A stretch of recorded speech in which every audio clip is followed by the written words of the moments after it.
Come on. Come on.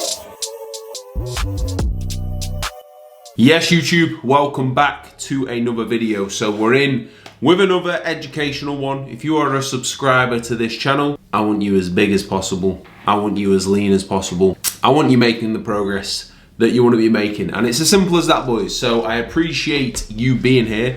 Let's get into the 5 things that you are not doing when the goal is to grow as much muscle as we possibly can. And these things all relate as well to trying to hold on to that muscle in a fat loss phase. So whatever phase you are in, make sure you are doing these 5 things. So number 1, right now, you are not doing less feeder sets. You are most likely wasting way too much time on your feeder sets. We are not doing the feeder sets to get the stimulus to grow. We are getting the stimulus to grow from our working sets. Say we have 2 sets, 3 sets, 1 set, however many sets it is, to actually take to failure. That is when we are creating that stimulus to grow. That is when we are getting to those failure reps. We're getting that stimulus there. Those are the sets that we are pushing hard to progress. When we create that progressive overload, that is what is causing our muscles to grow, right? It is an adaptive response to us doing more.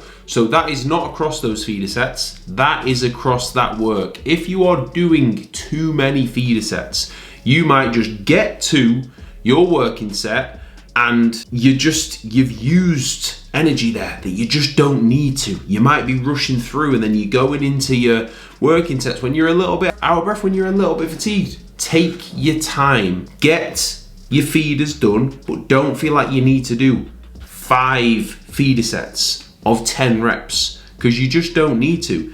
You need to be, it's as simple as this. Warm, actually have your joints warm, have some blood in the muscle, and then feel a load that's close to your working set. So if we come in with our first press, we might do a nice little 8 reps, really light, no way near failure. Then we might do a nice little 5 reps just to get some blood in the muscle. And then we might literally do 1 or 2 reps, just touching a load that's close to our working weight, and then take our time and then go. So less feeders, focus on the working sets and send those. Number 2 is you are not getting off your phone in the gym, and I guarantee you are guilty of this.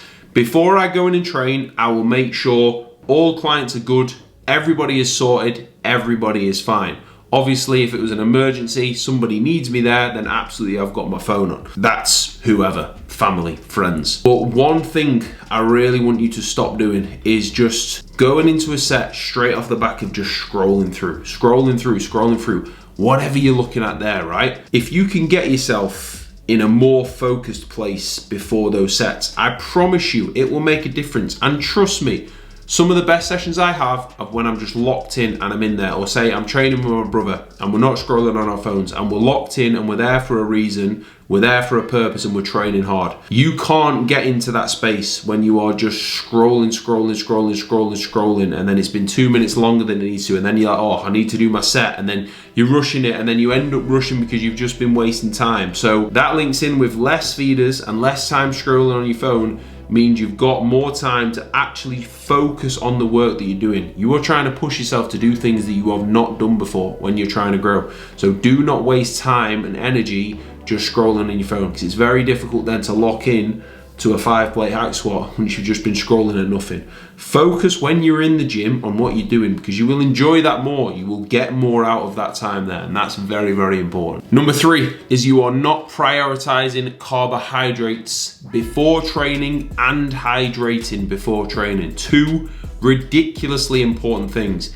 If you go into the gym unprepared and you are not fueled and you are hydrated, you cannot train 10 out of 10. You cannot train 9 out of 10. You can give it your best effort, but you physically will not get as much out of that session as if you did those things. So the reason we want carbohydrates are our main energy source. Those carbs are converted into glycogen. That glycogen then is what is going to drive that performance. So we need that there. We have to have that there. We cannot perform to our best ability if we are just not thinking about what we're eating there, we're not fueling properly. You are gonna just have another level there that you cannot unlock because you're just not organized before you go and train.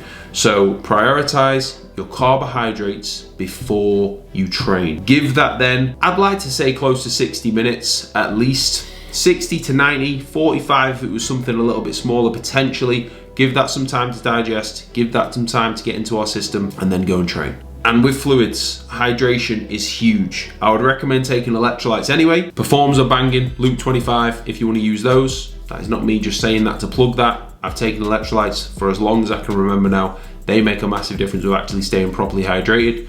But before your session, lock in with hydrating. It will make the world of difference. Do not go into your session if you are dehydrated. A lot of people do, and that is why a lot of people will unrack something, feel weak, feel terrible. Hydrate before you go in and train. Number 4 is you are not restandardizing your movements when it is needed. Something will stall and you've not got control of it, and you will think, oh, I'm just going to change this movement out, I'm going to swap it out, or oh, I'm weak, I don't know what's happening, I'm going to take a deload. When we are pushing to progress movements, say take a chest press for example, right? If we are progressing that week after week after week, there will probably come to a point where form might have got a little bit sloppy. So what we need to do then is restandardize. Doesn't mean we have to change it, it means we are not progressing it because form is not standardized. So if we start to cut range of motion, if we start to drift up with our upper arm, let that chest collapse, let them shoulders come forward, that is not going to progress. We have no longer got that stimulus. We have no longer got that across our chest the whole entire time. We're letting delts come into play, other joints come into play, we're letting momentum come into play, we're cutting range. So if we found ourselves stalling, and we're just trying to lift a certain load that we've not quite got yet, restandardize. There is nothing wrong with restandardizing those movements. If you think something has come away from form that is productive, spend that time to restandardize that, get it set, take one step back to then take 2 steps forward, and that will make a massive difference within your training. Don't just keep pounding away when you know it's not there, when you know you're cutting range, you're coming into a pressing, you know every week you're cutting range, but you're just trying to get 40 kilo dumbbells for 9 or 50 kilo dumbbells for 9 or whatever it is. I've been there and wasted a lot of time doing that. Do not do the same. Number 5 is you are not spending time at heavier body weights for long enough. Growing muscle takes time. Of course, when we are in a gaining phase, we will gain some body fat along the way. That is completely normal. That's why a good start point is essential. That's why a lot of the clients who join the Coaching Coliseum, we will take them through a priming phase first to get body fat down, so we then actually have the runway to push. That is when you are going to grow. If you are just growing for 8 weeks and then you pull down, and 8 weeks and then you pull down, you will look exactly the same. You will not grow muscle.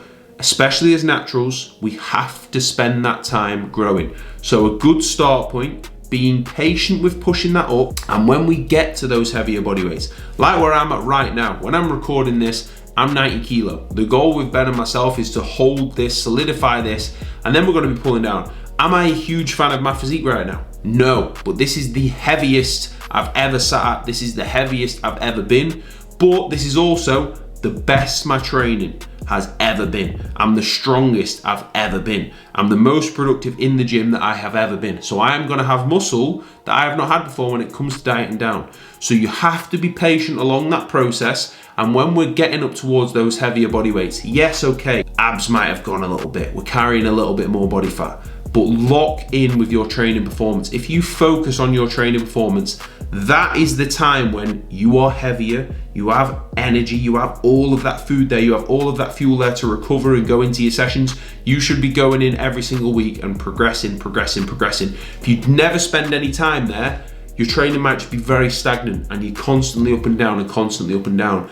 Spend that time at heavier body weights where training is absolutely flying. And I promise you that will pay off when it comes to pulling down. So if you aren't doing one of those 5, 2, 3, 4, all of those 5, start doing those things now, and I guarantee you that will help you build more muscle. I've tried to pick the ones that aren't just completely obvious. I've gone for ones that I see people mistaking quite a lot, and they're just nice, easy changes to where we can get more. The grand scheme of things, We need that recovery. We need to be progressing the training. We need to be eating enough food and driving that there. But there are 5 little things there that will just help you get even more out of trying to grow or holding onto that tissue when you are in a fat loss phase. And of course, if you do want direct help with that and you want to make sure that guarantees to get done and that progress is guaranteed, the link to coaching is below this video. Fill in the form, it'll take you 1 minute, and I will be in touch directly with your application response video. Absolute legend. Thank you very much for watching, and I'll catch you in the next one. Peace. Thank you very much for watching another video. Videos are coming every single Sunday and Wednesday, so if you want more, you need that content there, make sure you subscribe. Drop me a comment with anything that you want to see. The link to coaching is down below. The link to the Perform discount is down below. For more daily content, Luke Whitney Coach. I'll see you in the next one.